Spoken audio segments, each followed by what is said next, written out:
자, 우리 다음 이어서 보도록 할게요. 지금부터 볼 내용은 감지기를 제외하는 기준입니다. 그래서 감지기를 설치하지 못하는 경우라고 생각을 하시면 되는데, 우선 가장 첫 번째, 20m가 넘어가는 장소. 아까 우리 앞전 시간에 부착 높이에서 20m가 넘어가면 일반적인 감지기 설치 못합니다 라고 했었죠.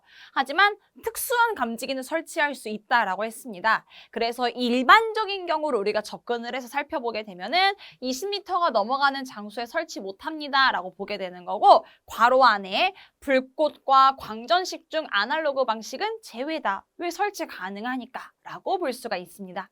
네, 우리는 일반적인 경우를 생각해야 되기 때문에 위와 같은 내용 꼭 숙지해 주시면 되고요. 그리고 두 번째, 헛간등, 외부와 기류가 통하는 장소로서 감지기에 따라서 유효하게 감지할 수 없는 장소래요. 외부랑 계속 바람이 통하는 곳이래요. 그럼 오작동할 수밖에 없겠죠. 그래서 설치하지 말아라.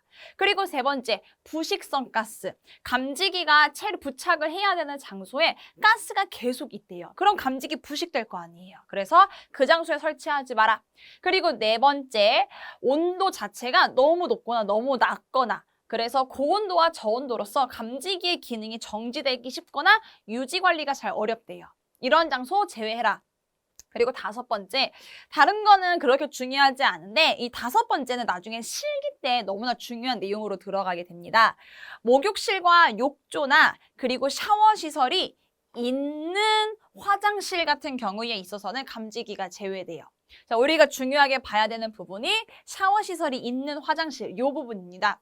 일반적인 화장실 있죠. 일반적인 화장실, 우리 가정용 떠올리게 되면은 일반용으로 그냥 설치되는 화장실은 샤워할 수가 있잖아요. 그런 곳은 감지기를 설치하지 않을 수가 있습니다. 물이 계속 있을 거니까. 하지만 일반 백화점, 마트 이런 곳에 설치가 되는 화장실 같은 경우는 샤워를 하지 않죠. 우리가 그런 장소에서는요. 그래서 그런 화장실에는 감지기를 부착해야 합니다. 그래서 필기 때는 뭐 그렇게 어렵게 나오는 건 아닌데 나중에 실기로 넘어가서 보게 되면은 우리가 감지기를 몇 개 부착해야 되는지 막 계산하는 문제가 나오기도 할 텐데 그때 화장실을 잘 살펴봐야 돼요.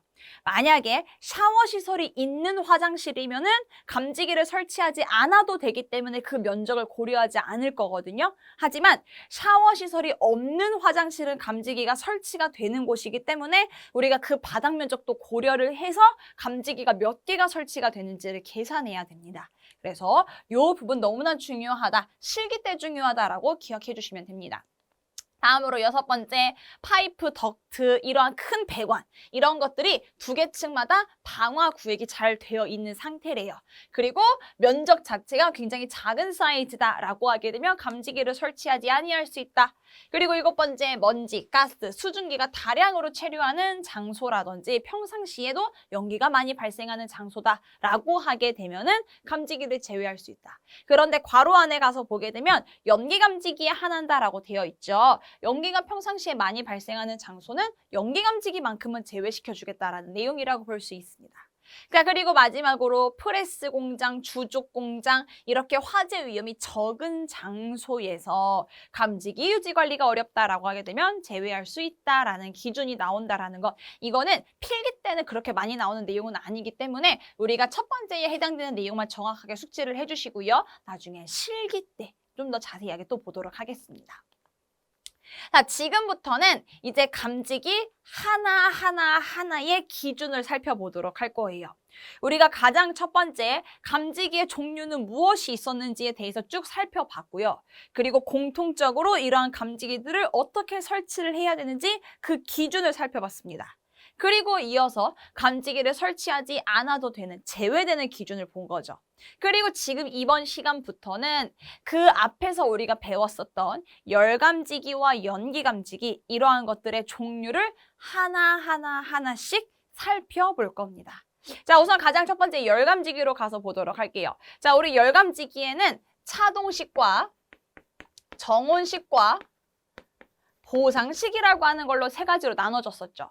이때 차동식이라고 하는 것은 또다시 스포트형과 분포형으로 우리가 나눠져서 살펴봤습니다. 그 가장 첫 번째 스포트형 감지기라는 거예요. 차동식이라고 하는 건 일정하게 온도가 상승하는 경우에 작동하는 것이었었죠. 그래서 주위 온도가 일정한 상승률이 되는 경우에 작동하는 것입니다. 그런데 스포트형이기 때문에 좁은 부위에 있어서 일국소에서 열 효과에 의해 작동하는 겁니다라고 보는 겁니다. 네, 우리 이 차동식 스포트형 가서 보게 되면은요, 종류가 또 여러 가지 적혀져 있었던 거 혹시 기억나세요? 기억 안 나시면 잠깐 한 2장 정도만 앞으로 넘어가서 다시 한번 보고 오시면 됩니다. 그 가서 보게 되면 공기를 팽창하는 방법이라든지 혹은 아니면은 막 열 전대를 이용한 것, 막 이런 내용들이 적혀져 있습니다. 열 기전력을 이용한 방식, 열 반도체를 이용한 방식 적혀져 있죠. 그 내용에 대해서 이제 자세하게 들어가는 겁니다. 가장 첫 번째, 공기 팽창 이용 방식을 가서 보도록 하겠습니다. 차동식 스포트형 감지기인데 공기가 팽창하는 방식에 따라서 작동하는 거예요. 자, 그 감지기에 대한 단면 모습입니다. 우리 일반적인 그 천장을 가서 바라보게 되면은요, 많이 볼 수 있는 모습이에요. 감지기예요. 감지기 천장을 바라보게 되면 요런 모양을 하고 있는 감지기 많이 보셨죠? 뭔가 약간 매끄러운 감지기. 그거라고 생각하면 돼요. 그것의 단면을 잘라놓은 모습일 텐데 그 안에 구성을 가서 보게 되면 여기 몸통 부분이 있죠. 요 부분이 이렇게 텅텅 비어 있습니다. 이 비어 있는 부분을 우리가 뭐라고 하냐? 가멸실이다 라고 표현을 합니다. 혹은 같은 말로 여기가 텅텅 비어 있기 때문에 공기실이다 라고도 표현을 해요. 공기가 들어가 있는 상태라서 이 부분, 열을 받는 부분이라고 보실 수가 있습니다. 자, 그리고 여기 위에 가서 보게 되면 다이어프램이라고 적혀져 있는 거 보이시죠? 이거 다이어프램은요, 어떤 경우냐면 우리 주방에 가서 보게 되면 은박지 있죠? 은박지. 은박지보다는 살짝 두꺼운 상태의 약간 흐물흐물한 그런 철 같은 게 들어가 있는 거라고 보시면 돼요. 그래서 밀면은 누르면은 약간 눌려지는 것이고 또 이쪽 방향으로 누르면 또 아래로 눌려지고 은박지 같은 경우라고 생각하시면 됩니다. 그게 다이어프램에 설치가 돼 있고요.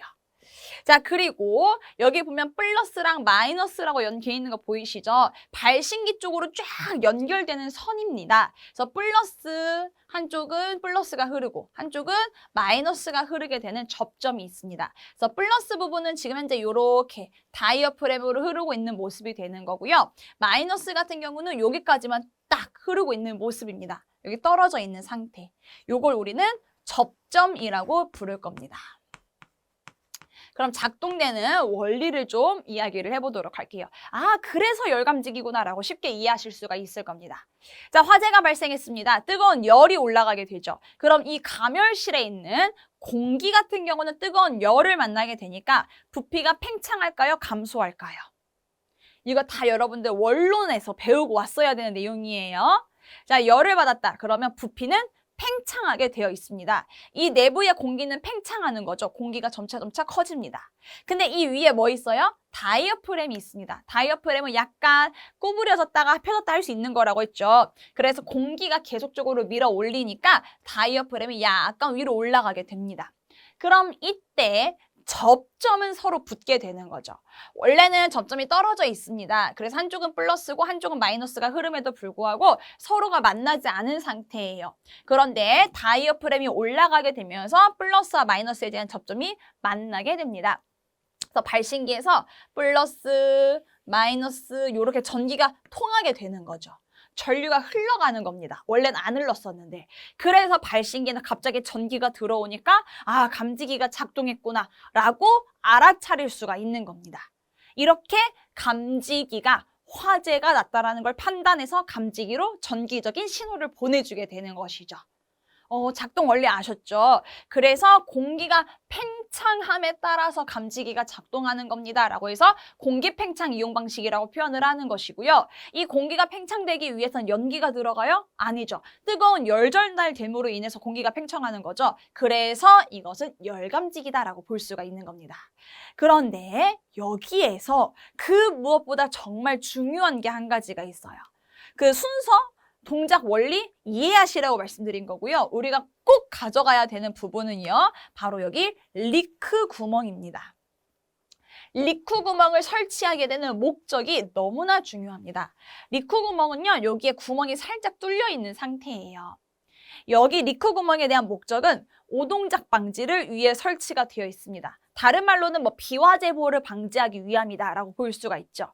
왜? 비화재보는 화재가 아닌데 울렸다라고 볼 수가 있는 거기 때문에 자, 평상시에 약간의 온도가 상승할 수 있죠. 우리 여름철 같은 경우 대낮이 얼마나 더워요.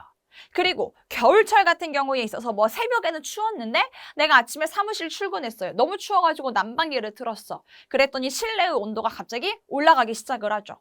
이렇게 주변 환경에 따라서 온도가 상승하게 됩니다. 그럼 당연히 그 내부에 있는 공기도 부피가 팽창할 수밖에 없겠죠. 그럼 화재가 난 건 아니고 주변의 온도가 상승한 거란 말이에요. 근데 그 상승된 온도 때문에 감지기가 작동할 수가 있죠. 그걸 방지하기 위해 리쿠 구멍을 설치를 해놓은 겁니다. 약간의 온도가 상승을 해서 공기가 팽창을 하게 되는 것은 이 리쿠 구멍을 통해서 조금씩 빠져나가요. 쉬 거리면서 빠져나가고 있습니다. 근데 만약에 화재가 발생하면 그 내부의 공기가 너무나 많이 팽창하기 때문에 리쿠 구멍으로도 감당할 수 없어서 바로 접점이 붙는 거라고 보시면 됩니다. 그럼 결론, 리쿠 구멍의 목적은 무엇이냐? 비화재보 방지 위에, 오동작 방지 위에서 설치가 돼 있는 거다라고 볼 수가 있죠. 그래서 전체적으로 다시 한번 정리를 해보게 되면은 구조 먼저 기억해 주세요. 가멸부, 리쿠 구멍, 다이어프램, 접점이라고 하는 것이 있다. 동작되는 원리, 화재가 발생하면 온도가 상승하고 가멸실 안에 있는 공기가 팽창하게 된다. 그럼 그 팽창된 공기에 의해서 다이어프램을 밀어 올리게 될 것이고요. 그럼 플러스와 마이너스의 접점이 붙게 되면서 회로를 구성한다. 전기가 통하게 되니까 화재 신호를 전달하게 되는 거다라고 볼 수 있죠. 리쿠 구멍 설치 왜 하느냐? 오동작 방지를 위해 설치합니다. 차동식 스포트형 감지기 중에서 가장 많이 시험에서 나오는 겁니다. 공기 팽창 이용 방식. 뒤에 나오게 될 이 열 기전력과 열 반도체는 그렇게 많이 나오는 건 아니에요. 많이도 아니에요. 거의 안 나와요. 그래서 앞에 있는 거 위주로 보시면 됩니다. 자, 이제 두 번째 열 기전력 이용 방식으로 가보도록 할게요. 자, 열 기전력이라고 하는 건 전류가 통한다라는 겁니다. 열 기전력이 발생했다? 전류가 만들어졌구나라고 쉽게 생각을 하시면 되는데요. 자, 감지기 단면입니다. 감지기 단면을 가서 보게 되면은요, 여기에 금속이 설치가 돼 있습니다. 금속. 그냥 금속. 근데 그 금속이 한 개가 있는 게 아니고요. 두 개예요. 두 개가 이렇게 하나, 그리고 또 하나, 이렇게 두 개가 부착되어 있습니다. 근데 금속을 가서 보게 되면은 종류마다 열을 받는 속도가 다를 거 아니에요. 어떤 금속은 굉장히 빨리 데워지고 어떤 금속은 조금 천천히 데워질 수도 있겠죠. 그렇게 서로 다른 금속의 두 가지를 붙여놓게 되면은요, 그 열을 가해주게 되면 서로 올라가는 온도가 차이가 날 수밖에 없습니다. 그 원리를 이용한 거라고 보시면 돼요. 화재가 발생했습니다. 뜨거운 열이 전달됩니다. 금속이 뜨거워지기 시작을 합니다. 그런데 서로 다른 금속이기 때문에 온도차가 발생을 할 수밖에 없습니다. 그럼 그 온도차가 발생함으로 인해서 금속에서 전류가 만들어지게 되는데 우린 그것을 열기전력이 만들어졌다라고 표현을 할 겁니다. 그래서 열기전력 왜 만들어졌어? 온도차가 달라서. 온도차에 의해서 열 전류가 만들어졌다. 그 열 전류가 발생을 하기 때문에 신호를 전달하게 되는 거다라고 보실 수가 있는 겁니다. 그래서 내용, 구조를 가서 보게 되면 온접점과 냉접점 나와 있는 거 보이시죠? 이 온접점과 냉접점이라고 하는 것이 금속의 뜨거운 것과 차가운 것, 그러니까 온도가 좀 빨리 올라가는 것과 느리게 올라가는 걸 표현한 거라고 보시면 되고요. 그리고 고감도 릴레이라고 하는 건 그냥 접점 있는 부분을 릴레이라고 표현을 합니다. 그리고 여기 열 반도체 같은 경우가 이 열 반도체가 요거 온접점과 냉접점을 의미하게 되는 거라고 보시면 돼요. 금속 자체를 말하는 겁니다. 그리고 가멸실이라고 하는 이런 그냥 내부적으로 열받을 수 있는 곳이 있다. 그래서 요거 열 기전력은 구조 안 물어봐요. 그냥 이런 게 있구나라고만 이해하시고 넘어가면 됩니다. 그래서 원리 가서 보게 되면 화재가 발생하고요. 온도가 상승하게 됩니다. 그럼 가멸실 안에 있는 반도체, 금속이죠. 그 금속에서 서로 다르다 보니까 온도차가 발생할 것이고 열 기전력이 만들어진다. 그 기전력에 의해서 전기가 통하기 때문에 릴레이가 작동한다. 따라서 화재가 발생했습니다라고 신호를 전달해 줄 수가 있다는 겁니다. 그냥 넘어갈게요. 요 정도만 정리하시면 돼요. 자, 그리고 열 반도체. 이건 시험에 정말 안 나오는 것 중에 하나예요. 안 나와요. 그래서 열 반도체, 이렇게 금속을 이용을 할 텐데 이건 서로 다른 금속을 두 개를 연결시켰죠. 이건 그냥 반도체라고 하는 금속 하나만을 가지고서 사용을 하겠다는 거예요. 금속 자체에 열을 주게 되면은 그 열에 의해서 전류가 만들어지게 되는데 그 전류를 가지고서 작동하는 거라고 보시면 됩니다. 그래서 화재가 발생하고요. 온도가 상승하게 됩니다. 그럼 반도체에 계속 열을 가해주게 되면은 그 반도체 특징이라고 생각하시면 돼요. 반도체가 저항은 감소하면서 전류가 만들어지게 됩니다. 이때 이 전류가 신호가 전달되게 되는 원리다. 주로 많이 사용하는 반도체가 뭐냐면요. 서미스터. 서미스터를 주로 많이 사용을 하고 있습니다. 그런데 시험에 안 나와요. 주변에 많이 볼 수가 없거든요. 주변에서 많이 볼 수가 있는 게 앞에 있었던 공기팽창 이용 방식이라서 시험엔 이것만 나온다고 제가 계속 강조를 드리고 있는 부분입니다. 그래서 나머지는 종류 정도로만 확인하시면 돼요. 자, 그리고 이제 두 번째 차동식 분포형을 가보도록 하겠습니다. 스포티형 끝났어요. 네, 분포형 같은 경우는 넓은 부위에 설치를 할 수가 있는 거죠. 똑같은 차동식이기 때문에 온도가 일정 상승률일 때라고 볼 수가 있고요. 그리고 넓은 범위다라고 보실 수가 있습니다. 따라서 우리 앞에 있었던 차동식 스포티형 감지기에서 방금 살펴봤던 공기팽창, 그리고 열 반도체, 그리고 열 기전력 있었죠. 거의 그 형태가 유사합니다. 작동되는 원리가 거의 유사한데 이건 조금 넓은 부위에 그냥 설치할 수 있다라고만 생각하시면 돼요. 가장 첫 번째 가면은 공기관식 있죠. 우리 앞에서 공기팽창 이용 방식이었죠. 공기관식. 똑같은 원리예요. 그런데 외관으로 봤을 때 생긴 모습이 좀 다릅니다. 이 차동식 분포형 감지기 같은 경우는요. 일반적인 감지기 모습을 하고 있질 않아요. 딱 보면은 그냥 빨대처럼 그냥 관이에요. 관. 되게 얇은. 빨대처럼 긴 관이 하나 있어요. 근데 그게 감지기래요. 왜? 그 안에는 공기가 들어가 있거든요. 그걸 이용한 감지기라고 보실 수가 있습니다. 감지기를 가서 보게 되면 크게 두 가지로 확인을 할 수가 있는데 첫 번째가 검출부, 그리고 또 하나는 가멸부라고 하는 게 있어요. 이 가멸부라고 되어 있는 이 부분이 관이에요. 관, 파이프 관. 그래서 길게 돼 있어요. 이 관을 천장에 다 이렇게 설치하고 다니는 겁니다. 그럼 이런 검출부는 뭐냐? 벽에 부착돼 있어요. 왜냐면 그 벽에서 관을 빼와야 되는 것이니까. 그래서 검출부는 벽에 부착이 돼 있을 거고 가멸부는 천장에 설치가 돼 있다. 이 두 가지를 가지고서 만든 거라고 볼 수가 있습니다. 자, 그럼 작동 순서 한번 보도록 할게요. 앞에서 공기팽창과 동일하게 가져가시면 됩니다. 화재가 발생을 했습니다. 그럼 공기관 안에 있는 공기가 있다는 뜻이에요. 그 공기는 열을 받아서 부피가 팽창하게 됩니다. 그럼 관 자체의 내부의 압력이 꽉 세질 수밖에 없겠죠. 공기에 의해서 관 내부가 꽉꽉꽉꽉꽉꽉꽉 세집니다. 쭉 압력이 발생해요. 근데 와서 보니 다이어프램이 있다라는 거 보이시죠? 그리고 마이너스 접점이 있고 플러스 접점 서로 떨어져 있는 상태. 엄청난 공기 팽창으로 인해서 다이어프램을 누릅니다. 그럼 플러스와 마이너스가 서로 만나게 되면서 하나의 회로를 형성하게 되는 거죠. 그럼 요 신호가 감지기 혹은 수신기로 전달되는 겁니다. 플러스 마이너스가 만들어졌어. 전기적인 신호가 왔어. 아, 감지기 작동했구나. 앞에 공기 팽창이랑 똑같죠. 그래서 여기도 마찬가지로 리크 구멍이라고 하는 게 이렇게 설치가 되어 있는 거라고도 보실 수가 있는 겁니다. 똑같이 오동작 방지를 위해 설치가 되는 원리로서. 그래서 똑같은데 차이가 무엇이냐? 타입으로 되어 있으니까 천장에 막 설치가 되잖아요. 그럼 감지기 하나를 단독으로 설치를 한 것보다는 조금 더 넓은 범위에 설치가 되기 때문에 분포형이다라고 볼 수가 있는 겁니다.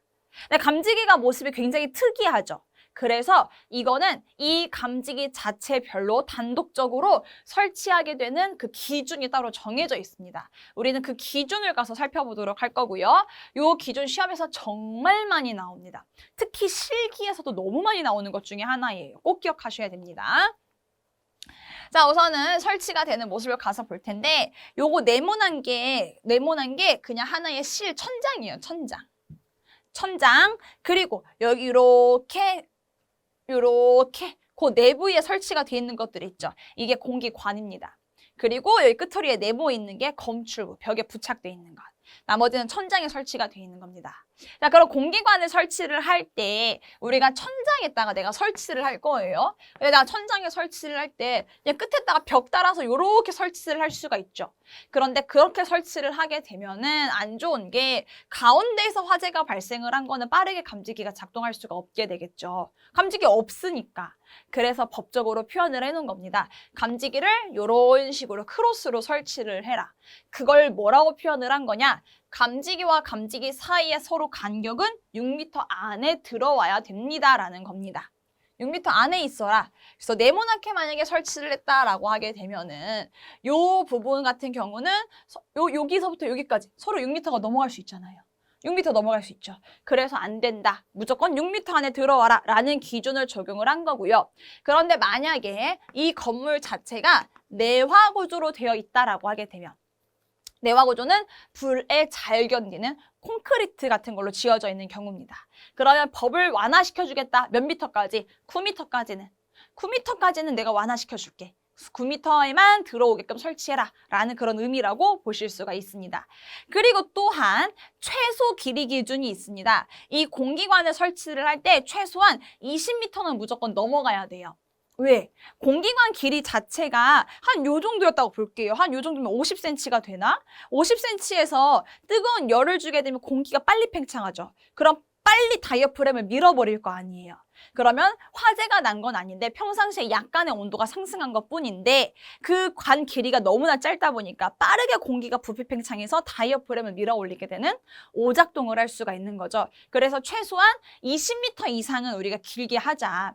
그런데 최대 100m는 또 넘기지 말자. 왜? 너무 길어버리게 되면은 다이어프램을 밀기까지 그 내부의 압력이 되게 많이 필요할 거 아니에요. 그럼 온도가 계속 상승을 해야 되는 거죠. 공기 부피 팽창을 하기 위해선. 그럼 감지기가 또 빠르게 작동할 수가 없습니다.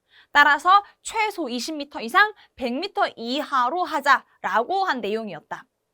그러면은요, 내가 6m마다 설치를 해야 되잖아요. 혹은 9m마다 설치를 하다 보니까 요렇게까지 설치하니 여기가 100m였어요. 그럼 나머지 부분은 어떻게 할까요? 요렇게 연결해서 하나의 검출부에 연결하면 되는 거고 여기 또다시 설치를 해서 하나의 검출부에 연결하면 되는 것입니다. 그래서 길이 자체가 무조건 20m에서 100m까지만 해야 된다라고 기억을 해주시면 됩니다.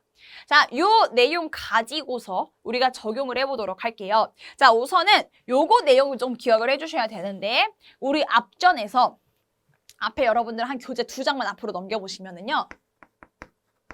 감지기 설치 기준이 있었어요. 감지기 설치 기준. 공통 설치 기준. 우리 그 공통적인 설치 기준에 뭐가 있었냐? 공기 유입구로부터 1.5m 이상 떨어져야 했습니다. 그 안에 들어오면 안 됐죠. 하지만 이건 제외였습니다. 차동식 분포형은 제외다라는 기준이 있었죠. 자, 왜 그러는지 요걸 보면서 확인을 해보도록 할 겁니다. 자, 여기 니은번 갈게요. 공기관과 각 감지 구역에는 수평거리는 1.5m 이하가 되도록 해야 된다라고 돼 있어요. 그러니까 다시 말하면 일반적인 감지기 같은 경우에 있어서는 외기로 통하는 부분에 설치를 하면은 밖에서 불어오는 바람이라든지 먼지를 가지고서 오작동을 할 수가 있는데 공기관은 무조건 열이 발생을 하고 그 안에 있는 공기가 팽창해야 되는 거잖아요. 외부 바람에 의해서 영향을 주로 받지 않습니다. 그리고 또한 벽 쪽에서도 화재가 발생을 할 수가 있기 때문에 이 벽에서 발생한 열을 빠르게 검출해서 공기가 팽창돼야 되겠죠. 그래서 공기관식 같은 경우에 있어서는 벽에 좀 가까이 부착을 해야 된다라는 뜻으로 1.5m 이하라는 기준을 가지고 있는 겁니다. 그래서 밖에 공기랑 유입구든지 개구부든지 창문이 있든지 출입문이 있든지 상관없어요. 그냥 무조건 1.5m 안에 들어와야 됩니다라는 그런 내용 기준이 있는 것이다 라고 볼 수가 있겠고요. 근데 공기관까지는 서로는 6m 아니다. 내화 구조는 9m까지 완화시켜주겠다라고 볼 수 있죠. 자, 그리고 기억번. 공기관 같은 경우는 최소 20m가 넘어가야 된다라고 했죠. 리을번 같이 묶어서 보도록 하겠습니다. 근데 최대 길이는 100m까지밖에 될 수 없다. 20m 이상 100m 이하로 하자. 그리고 디귿번, 공기관은 도중에 끊기면 안 된다는 거죠. 그냥 계속 연결해야 된다는 거죠. 그래야 화재 발생하면 공기가 팽창하고 다이어프램 빨리 밀어줄 거기 때문에. 그래서 분기하지 말아라. 그리고 미음을 가서 볼게요. 요렇게 실이 있으면 천장에 공기관 요렇게 설치가 되죠. 그리고 검출부는 벽에 요렇게 설치가 되는 거라고 했습니다. 근데 벽에, 요런 평평한 벽에 요렇게 검출부를 매달아 놓게 되는 건데 이 벽 자체가 약간 기울기를 가지고 있을 수가 있겠죠. 요렇게. 그러면 검출부가 요렇게 기울어져도 되느냐? 안 된다. 검출부 자체는 5도 이상은 절대로 기울여서는 안 된다. 한마디로 그냥 무조건 수직이어야 되는 거예요. 5도가 생각보다 많이 꺾어지지 않습니다. 최대한 수직으로 설치를 해라. 그래서 5도 이상이다라는 거. 이게 필기 시험에서 오답으로 나오는 게 뭐냐면요. 우리 앞전 시간에 스포트형 감지기 같은 경우에 있어서는 자, 천장에 설치할 때 몇 도 이상 안 된다 그랬어요. 45도 이상 경사되면 안 된다라고 했었죠. 그래서 이렇게 보조선 설치해서 감지기 설치한다고 했죠. 스포트형이라는 단어가 나오면 45도예요. 근데 검출부면 5도예요. 이 자리가 뭘로 나온다? 45로 숫자 바꿔서 출제가 된다. 근데 45 절대 아니고 5여야 된다라는 거 기억을 해주시면 됩니다. 자, 그리고 비읍번, 검출부. 이 검출부는 벽에 부착하는 거다라고 했죠. 벽에 부착할 때 높이 기준이 정해져 있습니다. 0.8m 이상 1.5m 이하의 위치인데 이거는 거의 대부분 모든 소방 설비들의 높이 기준이 똑같아요. 지금 현재 보는 검출부뿐만이 아니고요. 우리 화재 발생했을 때 가서 누르는 거 발신기.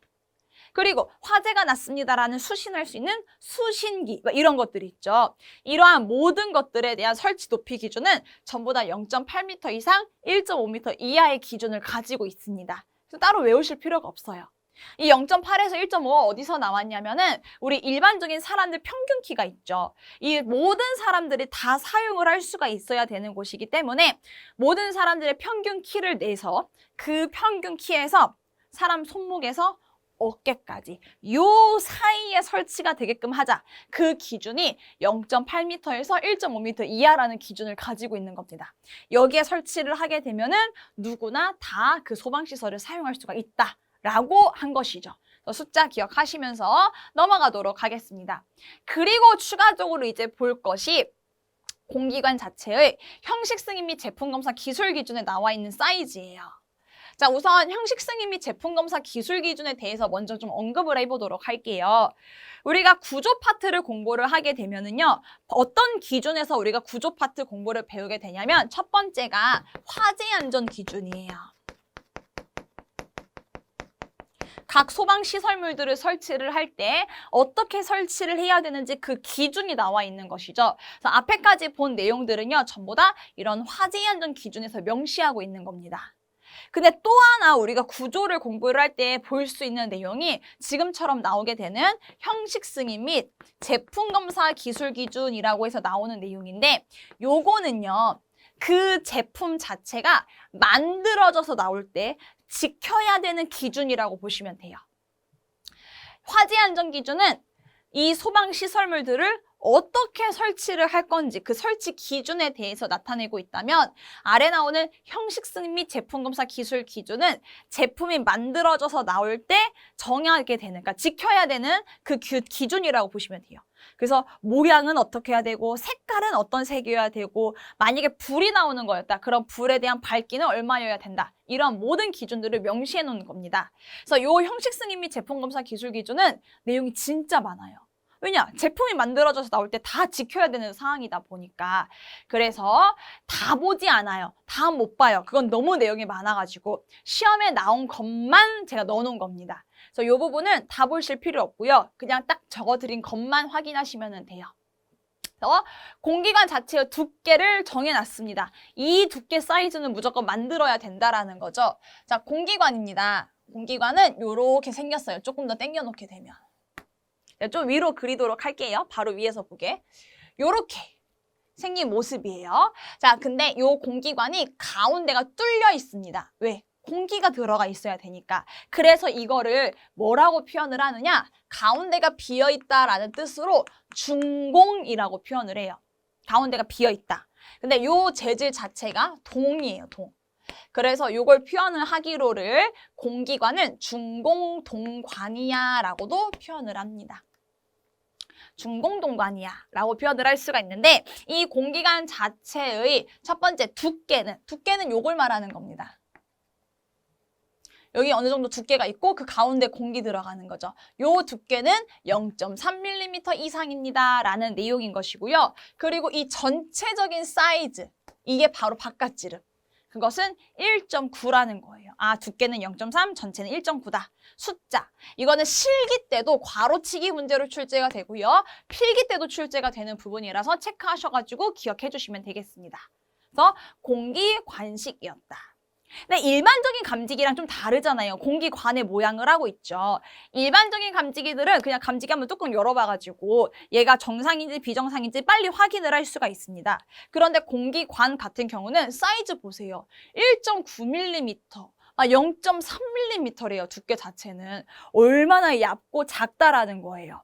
근데 그 공기관 안에 이물질 같은 게 껴서 먼지가 껴가지고 공기가 잘 안 통할 수도 있겠죠.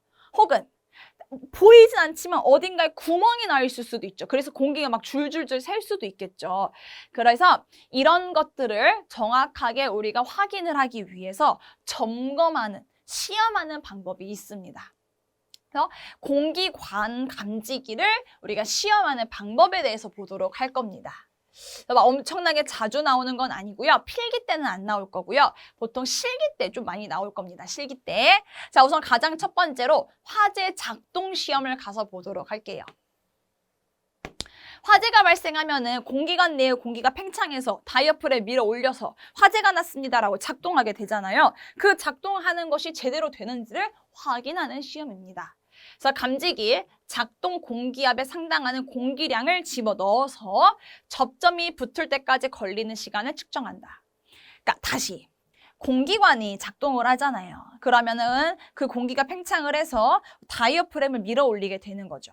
이걸 내가 실험을 해볼 거예요. 접점이 잘 붙어가지고 화재가 났다라고 전달이 되는지 안 되는지를 보겠다. 그럼 가서 공기관한테 막 열을 줄 수는 없죠. 화재가 난 것처럼. 똑같이 할 수는 없잖아요. 그래서 여기는 어떻게 하느냐? 와서 보게 되면 공기주입 시험기 있죠. 이게 테스트기예요. 테스트기. 공기를 똑같이 집어넣는 거예요. 주사기를 통해서. 주사기를 통해서 공기를 집어넣었을 때 그 공기로 인해서 압이 발생을 할 거고 그 압에 의해 다이어프램을 누르는지 안 누르는지를 확인하면 되는 겁니다. 그래서 공기를 쫙 집어넣습니다. 그럼 압이 쭉 발생을 하게 되겠죠. 그럼 다이어프램을 밀어 올리겠죠. 그럼 플러스와 마이너스에 대한 접점이 만들어지게 되면서 신호를 전달하게 되겠죠. 이때까지 붙는 데까지 걸리는 시간이 있을 거 아니에요. 그런 거를 확인을 해보게 되는 겁니다. 그래서 내가 어느 일정 압력을 줬는데 왜 접점 안 붙지? 혹은 왜 이렇게 너무 빨리 붙지? 이런 것들을 확인을 할 수가 있는 것이죠. 그래서 그냥 전반적인 그런 내용들을 보겠다. 그럼 뭐가 정상인지를 내가 알아야 되잖아요. 제조사마다 만들어지는 게 다르다 보니까 기준이 다를 수밖에 없겠죠. 그래서 검출부 있죠. 검출부. 요 검출부를 딱 열어서 기판을 바라보게 되면은 거기에 적혀져 있어요. 몇 분 내로 신호가 전달되면 이건 정상이다.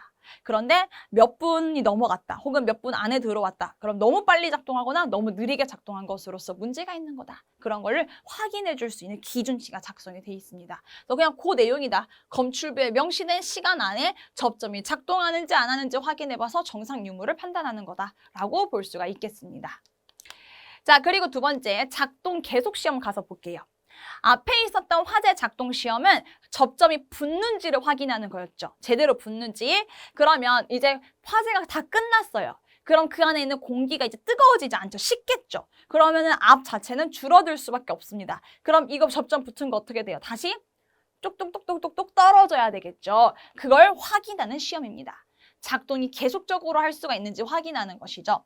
그래서 화재 작동 시험에서 접점이 작동했습니다. 그리고 다시 떨어질 때까지 걸리는 전체적인 시간을 측정해보는 것이다. 그래서 떨어질 때 막 한 10분이 걸릴 수도 있고 혹은 막 30분이 걸리기도 하고 어떤 건 10초 만에 떨어질 수도 있고 그러겠죠. 그래서 그러한 정상 여부는 어떻게 확인을 한다?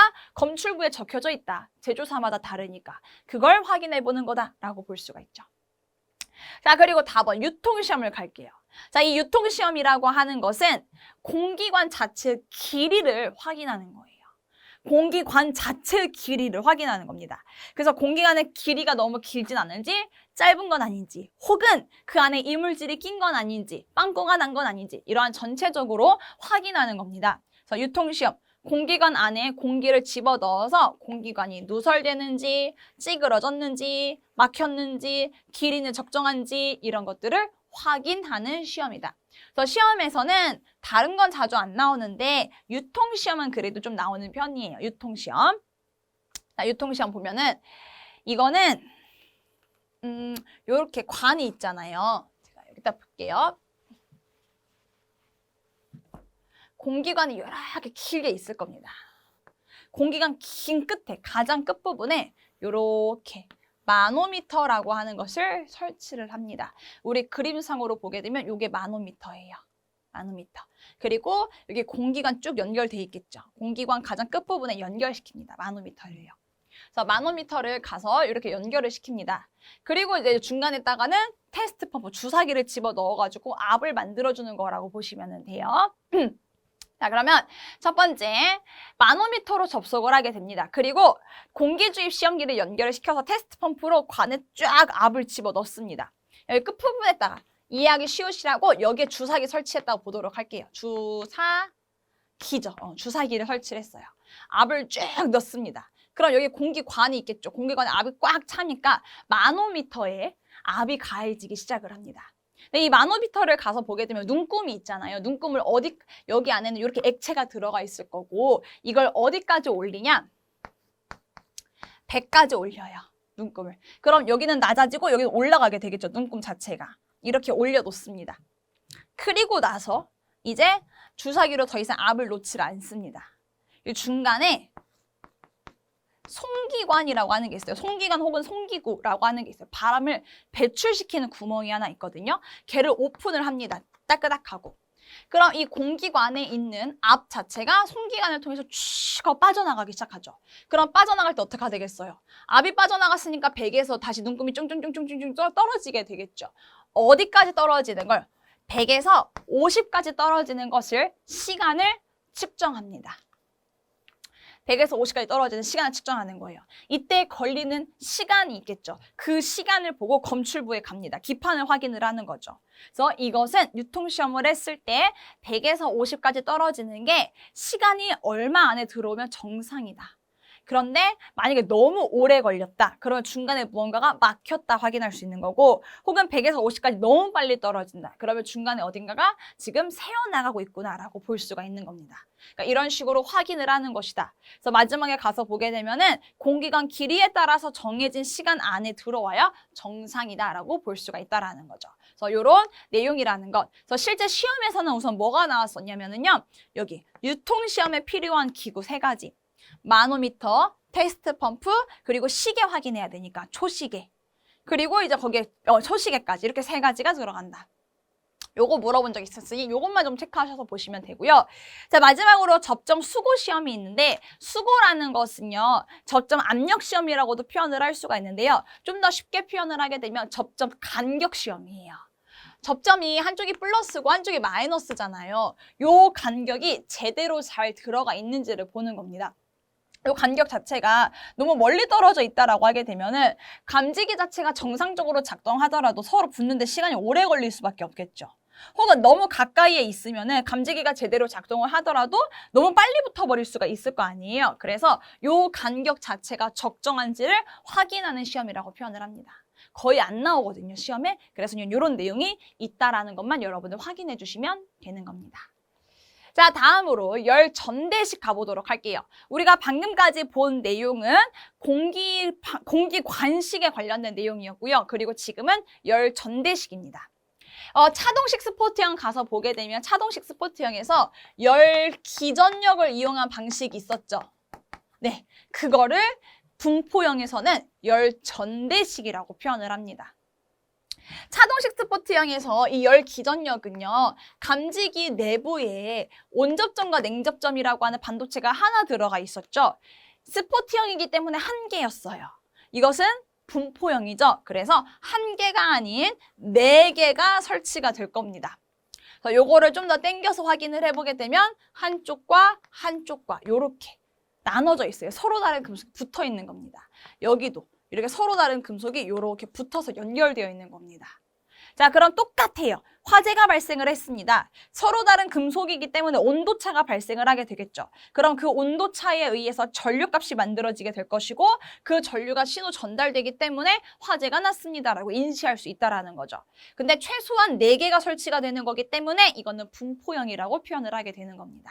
그래서 동작 원리, 화재가 발생하게 되고요. 열 전대부의 온도가 상승할 것이고 열 기전력이 만들어지게 될 것이다. 그래서 전류값을 보내기 때문에 화재가 났습니다 라고 신호를 전달해 줄 수가 있다는 거죠.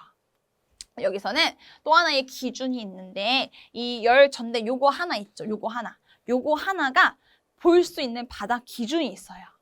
포용할 수 있는 바닥 면적 기준이 있습니다. 내화 구조로 설치가 되는 경우는요. 22제곱미터마다 이제 하나가 볼 수 있는 거고 기타 내화 구조가 아닌 경우에 있어서는요 18제곱미터로 볼 수가 있습니다. 그래서 기업번을 가서 보게 되면은 바닥 면적이 72제곱미터 이하인 경우는 4개 이상으로 해라라고 되어 있습니다. 자, 이거 다시 무슨 말인지를 살펴보게 되면은요. 자, 일반적인 경우에 있어서는 18제곱미터마다 우리가 하나가 설치가 된다라고 했죠. 그러면 열 전대가 요거 덩어리가 하나가 설치가 되면은 18이에요. 그럼 만약에 2덩어리가 설치가 됐다. 그러면 36제곱미터 바닥을 확인을 할 수가 있는 거고 3덩어리가 설치가 됐습니다. 라고 하게 되면은 18 더하니까 54가 되겠네요. 그리고 또 한 덩어리가 설치가 된다라고 하면은 18이 합쳐지니까 72제곱미터가 되는 것이죠. 그쵸? 한 개당 18이었으니까. 근데 최소한 무조건 얘는 4개가 설치가 돼야 돼요. 자, 다시. 그럼 바닥 면적이 예를 들어서 50제곱미터였다라고도 보도록 하겠습니다. 50제곱미터의 기타 구조래요.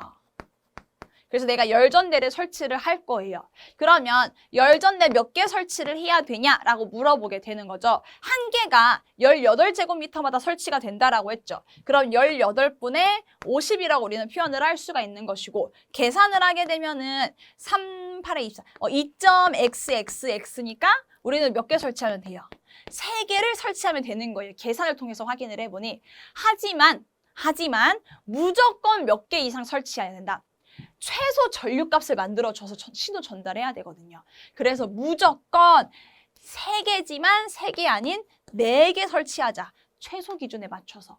그래서 바닥 면적 자체가 72제곱미터 이하인 경우에 있어서는 그냥 무조건 몇 개로 가져간다. 무조건 4개로 가져가겠다라는 그런 의미라고 보실 수가 있습니다. 우리가 기억할 거는 그냥 무조건 최소 4개 이상이어야 된다라는 것이고요. 그럼 바닥 면적이 이젠 반대로 너무나 클 수도 있겠죠. 막 500제곱미터가 될 수도 있을 거 아니에요. 바닥 자체가. 그럼 이런 경우에는 열전대 몇 개 설치할 거냐라고 물어볼 수도 있겠죠. 근데 최대 몇 개까지밖에 설치를 못하냐? 하나의 검출부에는 20개까지밖에 설치를 못해요. 그럼 다시 500제곱미터라고 보도록 하면은 18분의 500이라고 볼 수가 있죠. 그럼 요거를 계산하게 되면은 얘가 20 몇 점 xxx가 나오게 되겠죠. 그러면은 그냥 요렇게 이 몇이 나온지는 모르겠지만 요런 값이 나옵니다. 그럼 뭐 절상을 하게 되면은 20 몇 개다라고 확인을 할 수가 있죠. 그런데 최대 몇 개까지만 된다. 20개까지만 된다. 그럼 예를 들어서 이거 계산을 했는데 그냥 제가 대충 볼게요. 23개를 설치를 해야 돼 라고 나왔다고 보겠습니다. 그럼 이런 경우는 어떻게 설치하느냐? 하나의 검출부에 열 전대를 20개까지만 설치를 하고요. 그리고 나머지 빈 공간에다가 또다시 저 검출부 하나 설치를 하고 3개 연결하면 되는 거예요. 그래서 건물이 이렇게 크게 있었다. 그럼 여기에다가 20개 이렇게 설치를 하고 3개 이렇게 설치를 한다라는 거죠. 그래서 하나의 검출부에는 최소한 4개 이상이고 최대는 20개까지밖에 할 수가 없다. 왜냐하면 20개가 넘어가고 막 25개, 30개 이렇게 하면은요 전류값이 너무 커져요. 나중에 고장 날 수가 있는 거죠. 그래서 너무나 많은 전류를 받지 않게끔 하기 위해 20개로 한정시켜 놨다라고 볼 수가 있습니다. 근데 이건 기타 구조고 내화 구조일 때는 바닥 면적이 22라는 거죠. 따라서 22 같은 경우는 4개가잖아요. 4개 최소. 88이죠, 면적 기준 자체가. 그래서 88제곱미터 이하인 경우에 있어서 무조건적으로 4개는 설치해라 라는 그런 기준이라고 볼 수가 있습니다. 자, 그럼 뒤에 나오는 열 반도체를 갈게요. 우리 차동식 스포티형 감지기에서도 열 반도체 있었죠. 똑같습니다. 여기도 열 반도체가 있는 건데 앞에서 열 반도체 1개 설치한 거거든요. 스포티형에서는요. 여기 분포형에서는요. 열 반도체가 최소한 2개가 설치가 됩니다. 2개는 무조건 설치를 해야 돼요. 그래서 그림 가서 보게 되면은 여기 네모난 거 있는 거 보이시죠? 이게 열 반도체입니다.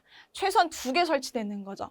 화재가 발생하고 열을 주게 되면은 반도체에 열이 가해지게 되면은 전류가 만들어지게 되는 거죠. 그래서 전류가 만들어지니까 플러스와 마이너스가 연결되면서 신호를 전달해 줄 수가 있게 되는 겁니다.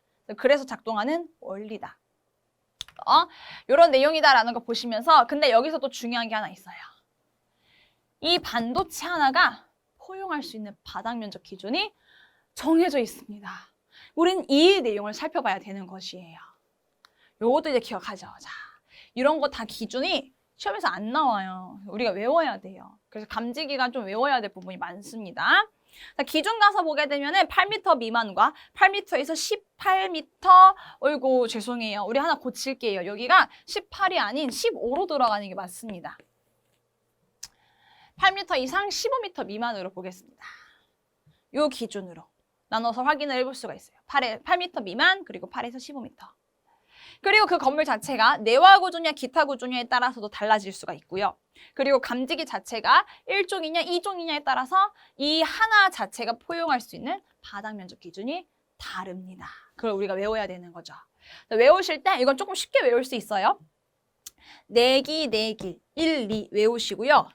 우리 숫자 6, 5, 4, 3 역으로 내려가는 거 그것만 기억하시면 돼요. 6, 5, 4, 3 되셨어요? 다시 6, 5, 4, 3 여기는 다 공부터 마지막만 위에만 5 하나 붙으면 돼요.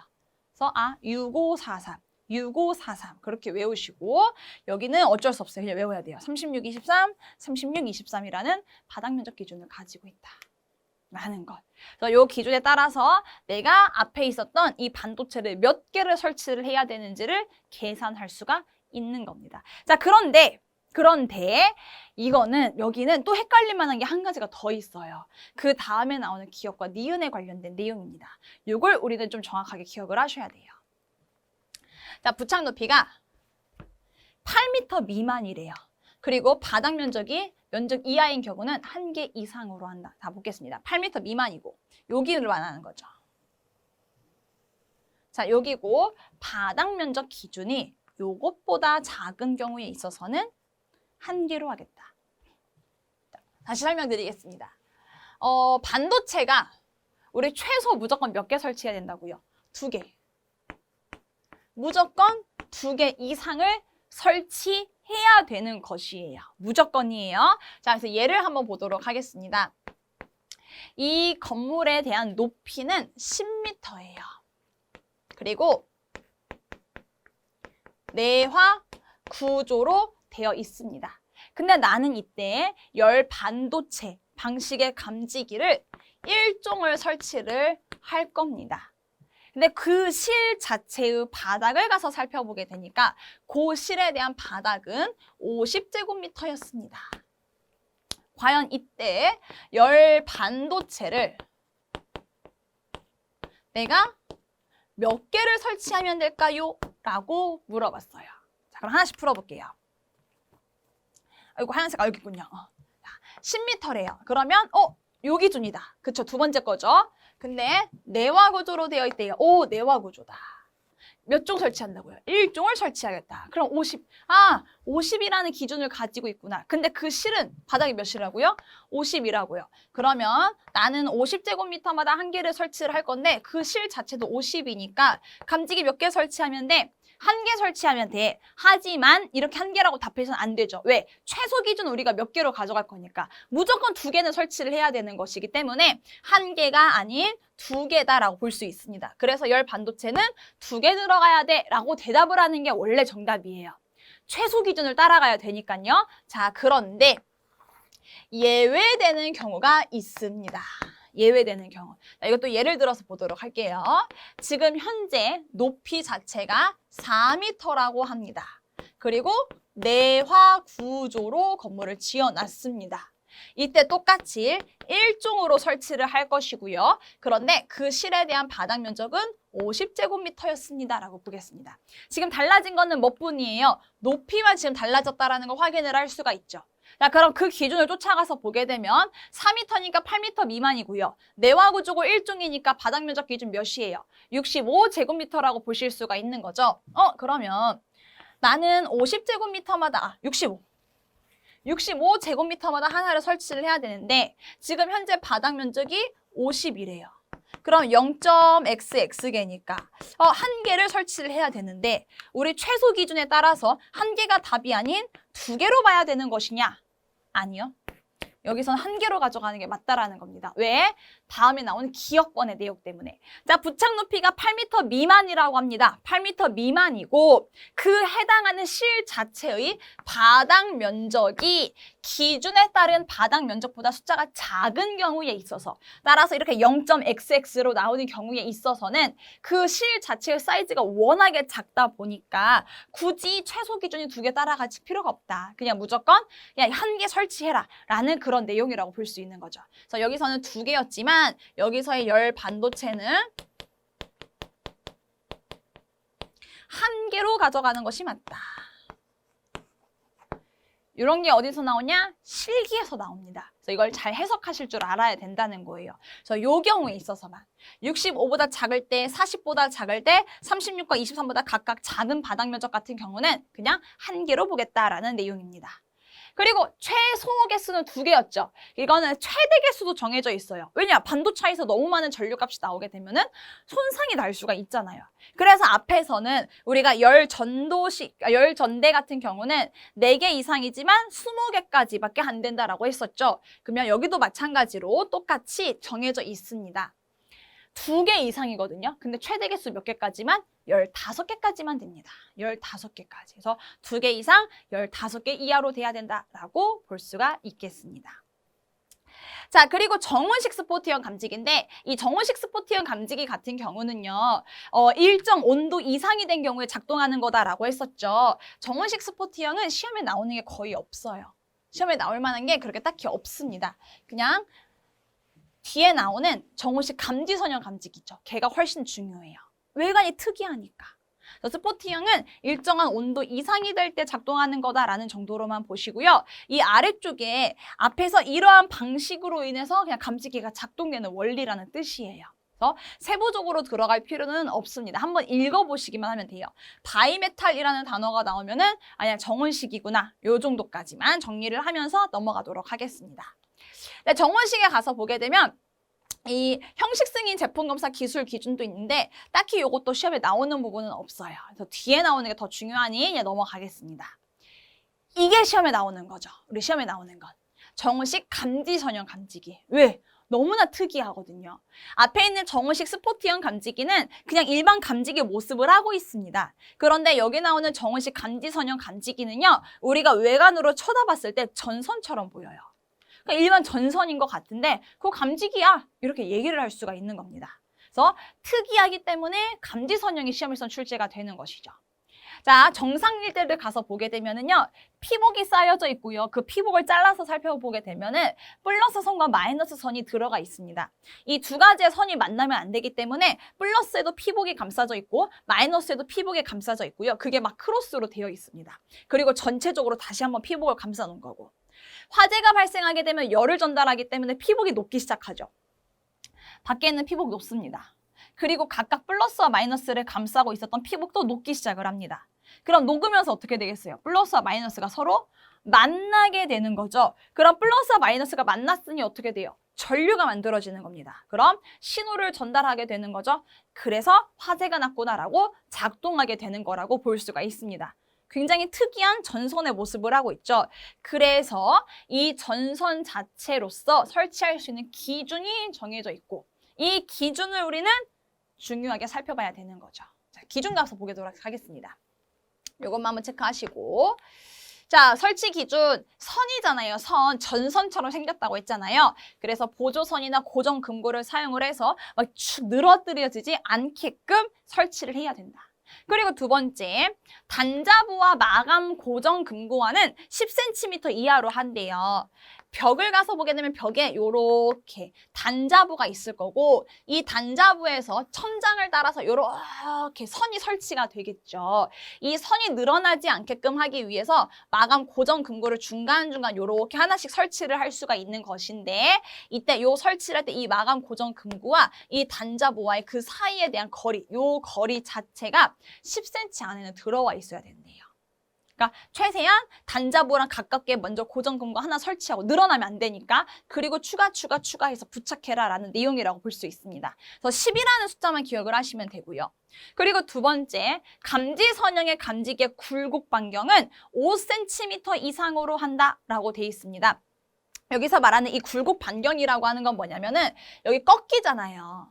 꺾이죠. 근데 꺾을 때 천장에 툭툭 기역자로 꺾어버리게 되면 전선 끊어질 수도 있겠죠. 그래서 꺾을 때 약간 둥글게 요렇게 꺾게 되는데 이때 둥글다라는 기준 자체가 요게 반지름이 얼마나 돼야 되냐? 5cm 이상으로 해야 된다라는 겁니다.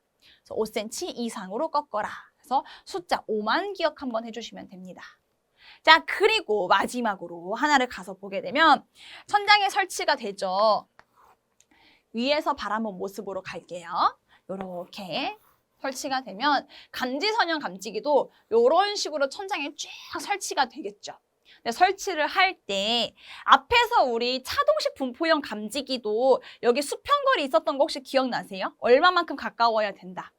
1.5m 안에 들어와야 된다라고 했었죠. 정원식 감지기도 마찬가지로 벽에 얼마나 가깝게 부착이 돼야 되는지에 대한 기준이 있습니다. 그 기준을 우리가 외워야 되는데 앞에 있었던 차동식 분포형 감지기에서 공기관은 너무나 쉽게 그냥 1.5밖에 없었어요. 그런데 정원식 감지선형 감지기는 기준이 너무나 세부적으로 나눠지게 됩니다. 여기 기준을 가서 보게 되면 그 건물에 대한 구조가 내화 구조냐 기타 구조냐에 따라서도 달라질 수가 있고요. 그리고 정호식 감지기 자체가 1종이냐 2종이냐에 따라서도 달라질 수 있습니다. 수평거리 기준 자체가. 1종부터 볼게요. 내화 구조이면서 1종이다라고 하면은요. 수평거리 4.5m 안에만 들어와 있으면 됩니다. 감도가 굉장히 예민한 거기 때문에 4.5까지도 완화시켜준다라는 거죠. 근데 만약에 2종이다. 감도 조금 떨어지죠. 그럼 벽에 좀 최소한 더 많이 붙여야 돼요. 그래서 3m라는 기준을 가지고 있습니다. 근데 기타 구조 같은 경우는 이제 내화 구조가 아닌 거니까 불에 그렇게 엄청나게 잘 견디는 구조는 아니에요. 그럼 빨리 화재가 났다라는 걸 알아차려야 되겠죠. 그래서 1종인 경우에 3m 안에 설치가 돼야 됩니다. 그럼 2종은 감도도 심지어 더 둔한 거잖아요. 그럼 더 빨리 알아야 되겠죠? 그래서 1m 안에끔 설치가 돼 있어야 됩니다. 벽에 최대한 가깝게. 벽에 불 붙을 수가 있으니까. 그래서 따라서 기준 자체가 이렇게 1종과 2종과 내화와 기타 구조로 나눠져서 볼 수가 있다. 요 내용이 여기 관련된 내용이라고 볼 수 있겠습니다.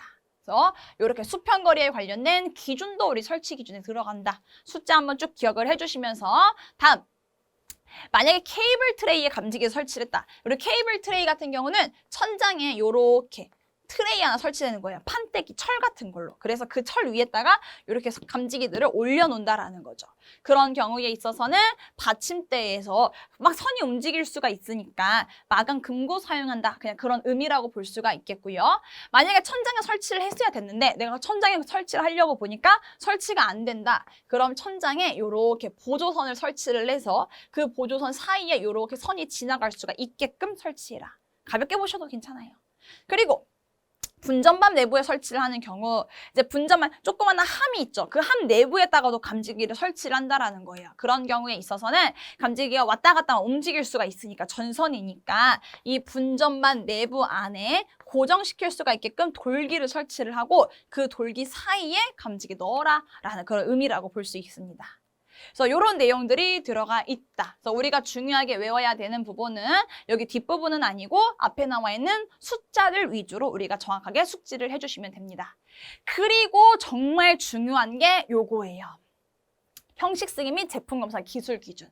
제품이 만들어져서 나올 때 이 기준에 맞춰야 됩니다라는 내용이라고 했죠.